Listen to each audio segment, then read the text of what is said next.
kay wala may relihiyon nga makaluwas. Labaw sa tanan, walay binuhatan nga makaluwas.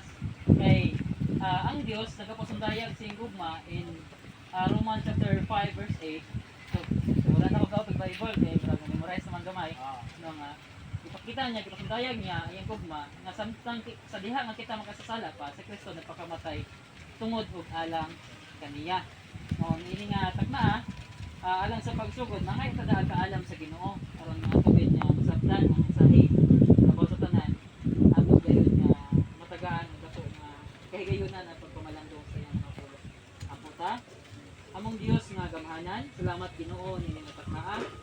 Salamat Ginoo sa maayong kadaugan sa mga pagsabot. Salamat Ginoo nga ikaw ang Dios nga nagagiya sa matag usa labaw sa tanan Ginoo. Salamat sa kagayunan nga makahimo ang imong usa ka ubos nga lagad sa pagpadayag sa imong mga pulong karon.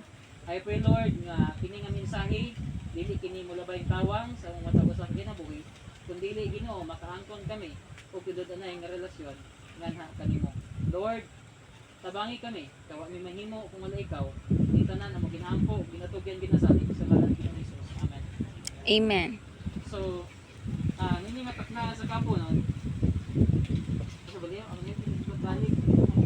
Kan kini pangutana no, ano na pangutana.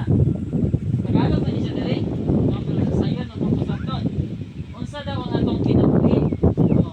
What is our life? Unsa atong kinabuhi? Atong ang tawon niya sa James chapter 4 kapitulo 4 bersikulo 14 sa nagabudayag ang mensahe sa pulong sa Ginoo. Apan kamo wala mahibay kung unsa ang mahitabo sa pagkaugma. So wala gid nang kasayon kung unsa ang sa atong palabot kamlag, no? Nga naman gipadayag unsa ba ang inyong kinabuhi? No, di paghilagway kung unsa ang kinabuhi nato diri sa kalibutan sa pagkamatuod sama lamang sa usa ka alisnaw nga sa magadyot magapadayag ug sa ulahi mahanaw lamang. No, gipadayag ikanti ato ang kinabuhi. So sama sa alisnaw sa kalbiro, di ba naglumang ka ganyan. No, pag abre kay kapag umlataw kita na magbukal, di ba? Mga so, gawa sa alisnaw pero taod-taod na mahanaw kini, mawala kini. Mao ang kinabuhi nato. So gitandi sama sa alisnaw o gitandi usab siya sa Isaya may tungod sa usa ka buwak.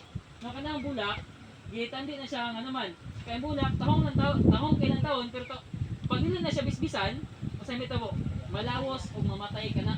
Mao usab ang ato ang kinabuhi. Nga naman adunay usa ka illustration nga adunay bata nangutana sa iyang amahan.